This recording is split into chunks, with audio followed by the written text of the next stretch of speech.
안녕하세요. 점점 좋아지는 삶입니다.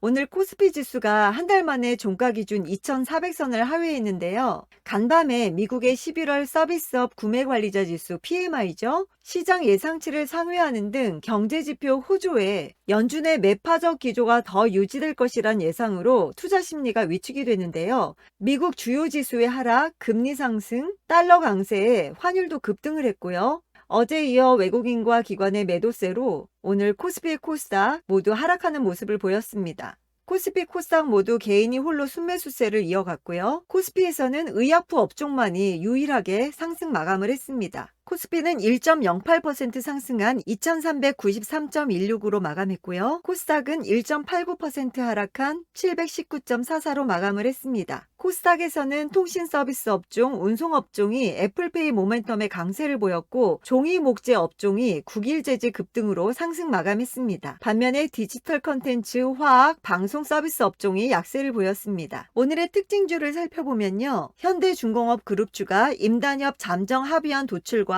파업 유보로 인해서 반등을 했고요. 거기에 따라서 현대중공업, 현대미포조선, 한국조선해양이 강세를 보였습니다. 이마트가 규제 해제 기대감 및 내년 수익성 개선 가능성으로 강하게 상승을 보였는데요. 대통령 직속 규제개혁위원회가 이마트나 롯데마트, 홈플러스 등 기업형 대형마트의 영업 규제를 풀 것으로 알려졌습니다. 그동안 정부 권고사항이었던 매월 지정 휴무 규제와 심야 야간 배달 등 영업 규제 등을 각 지역에 맞게 해제할 계획이라고 하는데요. 이마트가 수익성 개선 전략으로 선회하면서 내년 영업이익이 전년 동기 대비 64% 증가할 것으로 전망이 된다고 합니다. 유한양행이 레이저 티닙 허가 신청 기대감으로 강세를 보였는데요. 레이저 티닙의 단독 임상 3상 결과가 공개되었습니다. 타그리소 대비 아시아인과 L858R 변이에서의 높은 효과와 뇌전이 환자에게서 높은 효과가 있는 것으로 알려졌습니다. 향후 국내 허가 신청이 진행될 예정이 있고요. 유럽과 미국 등에서의 허가 신청도 가능한 것으로 기대가 되고 있습니다. 애플페이 관련주가 오늘 하루 종일 관심을 모으면서 핫했는데요. 금융감독원이 애플페이의 약관 심사를 완료한 것으로 알려졌습니다. 하지만 약관 외에 추가로 검토할 사항이 있어서 당장 서비스 출시가 가능한 상황은 아니고요. 내년 초에나 정식 서비스가 전망된다고 합니다. 이 소식에 위니아가 오늘 상한가를 기록했고요. 위니아에이드, 한국정보통신, 이루온, 나이스정보통신 등 애플페이 관련주가 상당히 급등을 하는 모습을 보였습니다. 오늘의 상한가 종목인데요. 앞에서도 말씀드렸듯이 위니아가 애플페이 관련주로 엮이면서 오늘 상한가를 기록했습니다. 애플페이가 내년 초 대형 유통카드 가맹점을 중심으로 국내에 도입할 예정인데요. 위니아의 자회사인 위니아에이드가 애플의 공인 서비스를 대행하고 있는데 아마 애플 제품 사용하시는 분들은 한 번쯤 이용해 보셨을 거라고 생각이 됩니다. 위니아에이드가 애플의 서비스 센터를 운영하고 있죠. 위니아에이드도 오늘 거의 상한가 근접해서 마감을 했고요. 위니아가 오늘은 상한가를 기록했습니다. 위니아는 대유 위니아그룹 계열의 종합가전업체고요. 우리가 잘 알고 있는 김치냉장고 딤째 브랜드로 유명합니다. 또한 에어컨, 세탁기, 냉장고 등 주방 생활가전 위니아 브랜드도 함께 보유하고 있고요.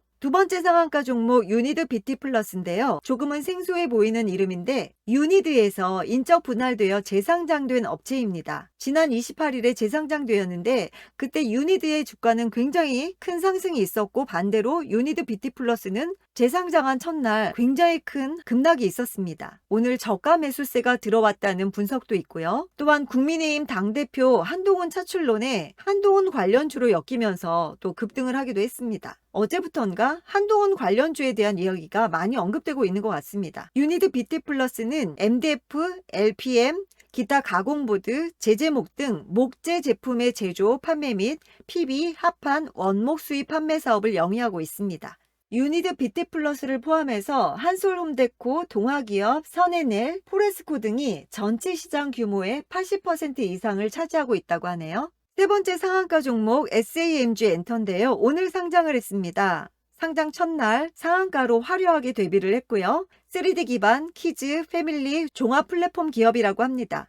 세계 최고 수준의 3D 애니메이션 스튜디오를 보유하고 있고요. 국내 최다 3D 애니메이션 제작 경험과 노하우를 축적하고 있다고 하네요. 브랜드로는 미니 특공대, 캐치 티니핑, 룰루팝, 슈퍼다이노 등이 있다고 합니다. 내일의 전략 한번 체크해 볼게요. 지수가 변곡점에 위치해 있기 때문에 당분간 박스권 등락이 지속될 것이란 전망이고요. 섹터별 순환이 워낙에 빠르게 진행되고 있기 때문에 따라가는 매매는 자제해야 할 것 같습니다. 어제는 호조로 인해서 급등을 했다가 오늘은 또 악재로 인해서 급락하는 경우가 자주 나타나는 만큼 너무나 이슈에 따라가는 거는 조금 조심해야 할 것 같습니다.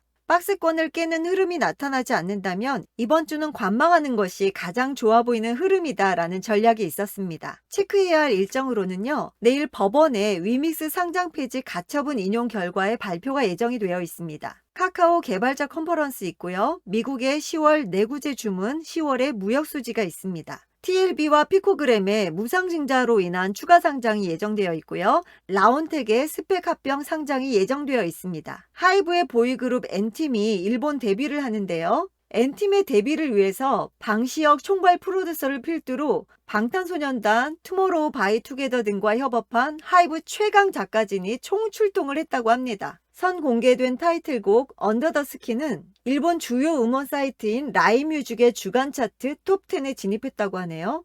일본을 기반으로 일본뿐만 아니라 전 세계에서 활약할 전망이라고 합니다. 가장 중요한 건 주가에 어떤 영향을 미치는가겠죠? 내일 이 N팀의 데뷔가 주가에 어떤 영향을 미칠지 상당히 궁금해집니다. 오늘 영상 여기까지고요. 끝까지 봐주셔서 감사합니다. 내일 만나요. 안녕.